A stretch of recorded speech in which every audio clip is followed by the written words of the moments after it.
இப்போ நான் பார்க்க போகிறது பயிற்சி 6.2 10th சம்.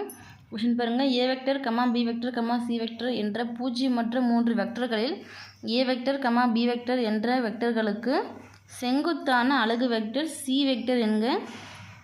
ஏ வெக்டர் கமா பி வெக்டர் என்ற வெக்டர்களுக்கு இடைப்பட்ட கோணம் π/6 எனில் பாருங்க box product A vector comma B vector comma C vector whole square equal 1 - 4 modulus of A vector whole square modulus of B vector whole square என நிறுவுக.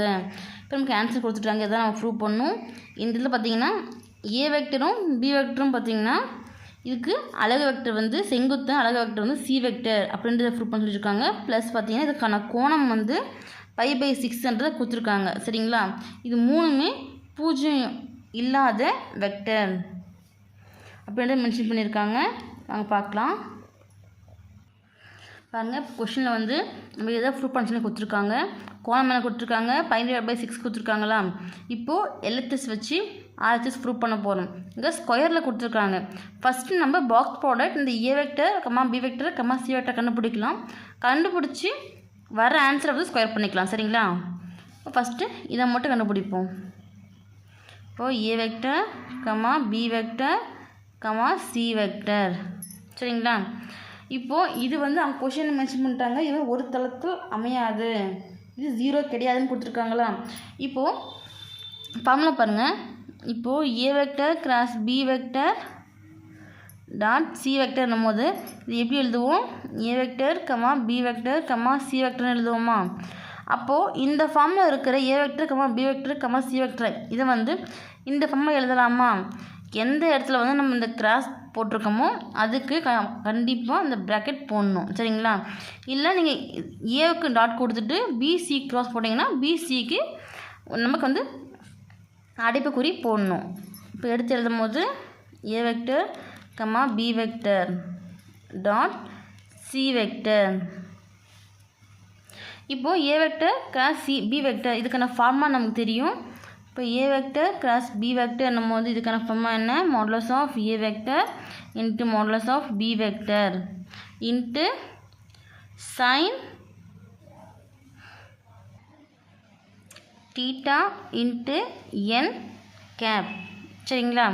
அப்போ இங்கே apply பண்ணலாமா. அப்ளை பண்ணும்போது இங்கே என்ன வரும், ஏ வெக்டர் கிராஸ் பி வெக்டருக்கு பதிலாக modulus of A vector into modulus of B vector into sine இங்கே தீட்டா என்ன கொடுத்துருக்காங்க, கோணம் π/6 கொடுத்துருக்காங்களா.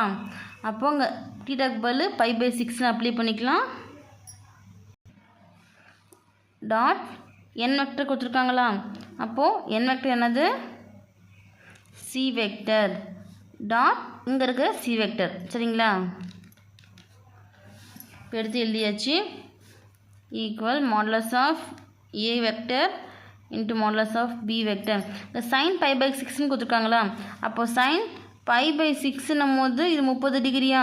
30 டிகிரிக்கான வேல்யூ பார்த்தீங்கன்னா 1/2 அப்ளை பண்ணலாமா. இப்போ இதுக்கு பதில் நம்ம 1/2 அப்ளை பண்ணுவோம். பெருக்கில் கட்டினால பாருங்கள், பெருக்கல் 1/2.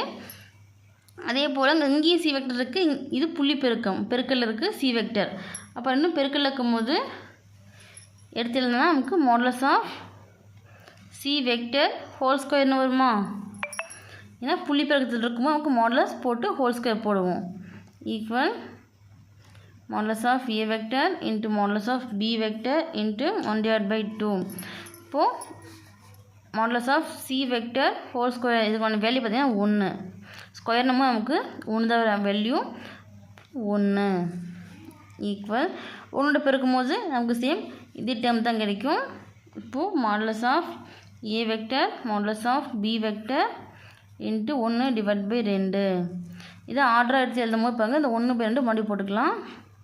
1/2 into modulus of A vector into modulus of B vector. சரிங்களா?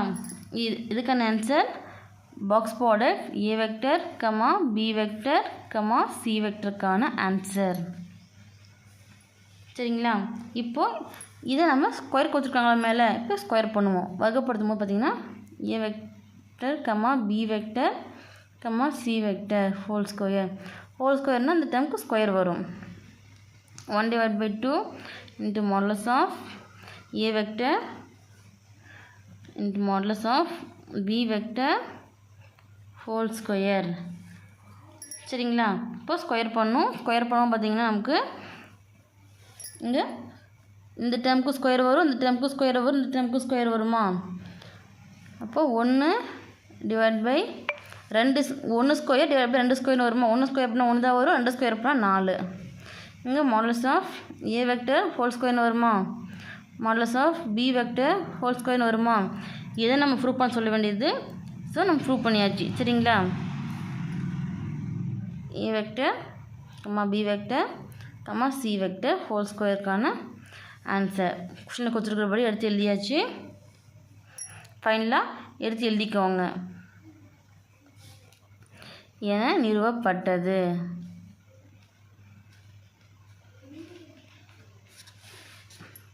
சரிங்களா?